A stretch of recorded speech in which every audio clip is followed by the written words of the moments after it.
Assalamualaikum warahmatullahi wabarakatuh. Mari kita membahas tentang prosedur memutus perkara pada peradilan Islam.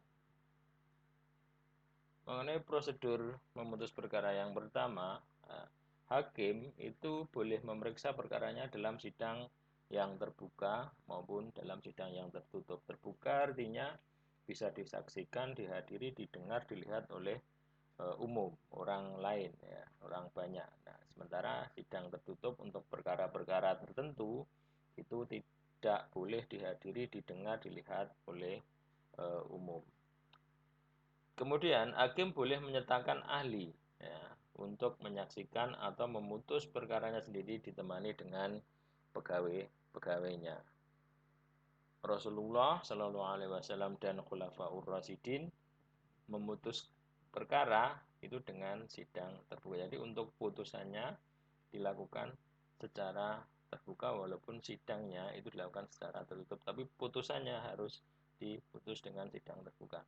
Nah, pada hari yang sudah ditentukan, para pihak hadir atau wakilnya, hakim tidak boleh memutus apabila yang bersangkutan atau wakilnya itu tidak hadir, kecuali kalau memang yang bersangkutan sudah menyatakan, mengikrarkan pada hakim bahwa boleh memutus tanpa kehadiran pihak terkait atau disebut dengan putusan first take.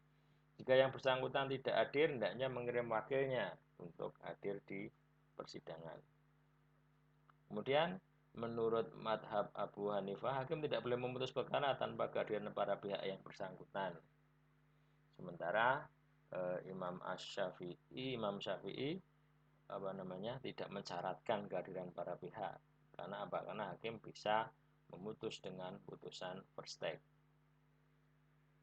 Apabila seorang wanita malu untuk menghadiri sidang, maka hakim membolehkan untuk mengirim wakilnya ke persidangan. Kemudian hakim tidak boleh memutus perkara orang yang tidak boleh menjadi saksi. Nah, artinya hakim tidak boleh memutus perkara terhadap orang tuanya, anaknya, istrinya, seperti itu. Hakim tidak boleh memutus perkara yang hakim sendiri ada sengketa.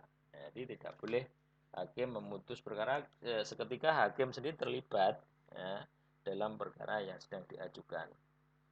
Nah, hakim harus berusaha mendamaikan. Apabila tidak tercapai, baru perkara diperiksa atau dilanjutkan pemeriksaannya. Ketika hakim memeriksa, hakim harus menyamakan para pihak tanpa memandang kedudukannya. Jadi mendudukkan para pihak dalam kedudukan yang sama. Hakim boleh menegur pihak yang melampaui batas, bahkan memenjarakan orang yang bersangkutan. Hakim memeriksa perkara sesuai urutan masuknya perkara. Ya, juga hakim boleh mendahulukan untuk orang-orang yang perantauan dan orang-orang yang mempunyai keuzuran, orang yang sakit, ya, itu boleh didahulukan walaupun antriannya belakangan.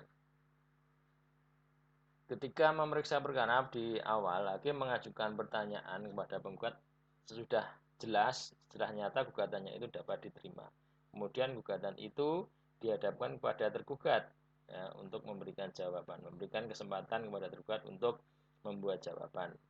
Hakim boleh memberi tenggang waktu ketika tergugat menghendakinya, asal tidak bermaksud menghambat untuk penyelesaian perkara atau memperlambat perkaranya. Apabila tergugat mengakui semua tuduhan, hakim boleh memutus berdasarkan pengakuan. Namun jika tergugat mengingkarinya, hakim meminta penggugat membuktikan kebenaran gugatannya. Hakim juga memberi tenggang waktu apabila pihak penggugat menghendaki pembuktian. Setelah pembuktian, pihak tergugat diberi kesempatan mengajukan pendapat terhadap bukti-bukti yang diajukan oleh penggugat. Kemudian apabila pembuktian cukup, sementara penggugat tidak mampu membuktikan kebenaran gugatannya dan dia meminta supaya pihak tergugat disumpah, hakim memutuskan perkara berdasarkan sumpah atau nukul atau menolak sumpah. Apabila penggugat tidak meminta tergugat bersumpah, maka penggugat tidak mampu membuktikan kebenaran gugatannya. Jika gugatan sudah harus diputus, hakim segera memutus. Putusan hakim hanya berlaku secara formal, ya, tidak dapat menghalalkan barang yang haram atau sebaliknya. Apabila ada dua keterangan yang berlawanan dan tidak ada bukti yang saling menguatkan salah satu atau kedua pihak memiliki bukti yang sama kuatnya, maka hakim dapat memutus untuk membagi secara seimbang barang yang diperlukan antara pihak-pihak yang mendakwakan. Nah, kemudian kaitannya dengan keyakinan hakim ya, dalam memutus perkara di sini kebenaran yang dicari di perkara pidana adalah kebenaran material, yaitu kebenaran yang sebenar-benarnya. Jadi bukan hanya sebatas pada kebenaran formal. Kebenaran formal itu kebenaran terhadap dokumen. Kalau material itu kebenaran terhadap faktanya yang sebenar-benarnya itu sebagaimana. Hakim tidak boleh memutus perkara apabila tidak mempunyai keyakinan yang kuat. Keyakinan hakim didasarkan pada bukti-bukti yang membuat perkara menjadi jelas. Ini ada dua pendapat tentang apakah hakim itu harus mencari kebenaran material ya, atau tidak. Ini pendapat yang pertama, tidak wajib, dasarnya adalah hadis Nabi yang artinya sesungguhnya kamu bersengketa di hadapanku, maka barangkali sebagian kamu ada yang lebih fasih dalam berhujah dari sebagian yang lain. Lalu kemudian aku memutus kepadanya atas apa yang aku dengar darinya. Maka barang siapa yang telah aku berikan padanya dari suatu hak kepunyaan saudaranya adalah berarti sesungguhnya aku telah memberikan kepadanya sepotong api di neraka. Nah, kemudian kewajiban mencari kebenaran material ada di dasarnya ada di surat Al-Isra ayat 36. Kemudian tentang pelaksanaan putusan. Bagaimana setelah hakim memberikan putusannya, pelaksanaannya dilakukan dengan cara apa?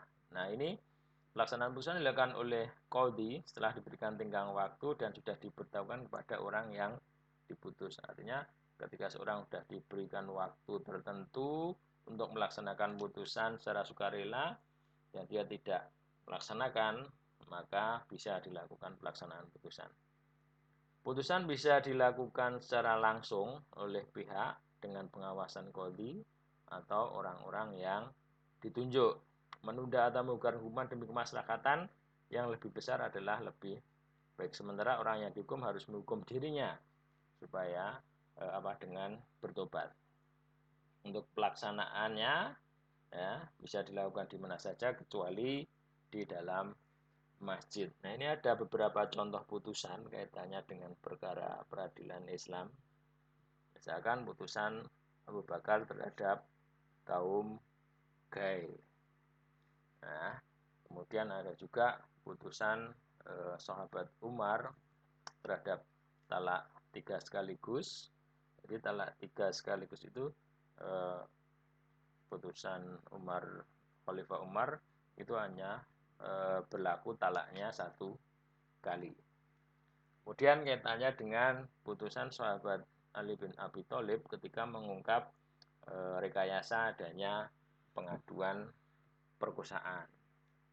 Nah, ini beberapa contoh tentang putusan.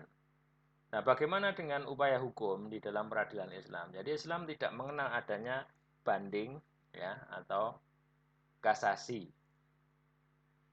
Tidak ada juga mahkamah atau pengadilan tingkat bandingnya, juga tidak ada mahkamah tingkat kasasinya.